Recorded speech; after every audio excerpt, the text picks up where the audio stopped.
مفتی مبشر احمد ربانی Islamic scholar یہ Punjab assembly میں جو بل آیا لفظ کیا ہے؟ صرف رضی اللہ عنہ پر جھگڑا شروع ہو. اور ایک بات میں خاتون نے اسمبلی میں اٹھ کر کہا رضی اللہ عنہ تو ان کو کہا جاتا ہے جو کافروں سے مسلمان ہوئے ہوں. تو اہل بیت کو تو یہ کہا ہی نہیں جا سکتا، وہ تو سلام اللہ ہے. اتنے جہلا ہیں، نہ قرآن کا پتہ نہ کوئی سنت کا پتہ. اچھا سلام کا لفظ ان کو کہا جاتا ہے جو پیدائشی مال والے ہوں. تو آپ روزانہ جب ایک دوسرے کو ملتے ہیں تو کیا کہتے ہیں؟ السلام علیکم، تمہارے اوپر سلامتی ہو. مخاطب ہو تو علیکم کہتے ہیں، مخاطب نہیں ہے غائب ہے تو سلام علیہ ہے یا علیہ السلام.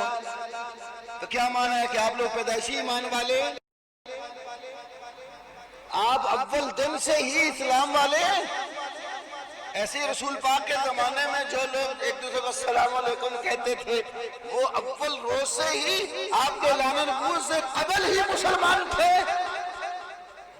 اور قرآن رضی اللہ عنہ کا تو اس کے لیے بولتا ہے جس سے اللہ تعالیٰ کی رضا حاصل ہو جائے، اور اللہ کی رضا ساری دنیا سے بڑی چیز ہے. قرآن پڑھا ہی نہیں ان لوگوں نے.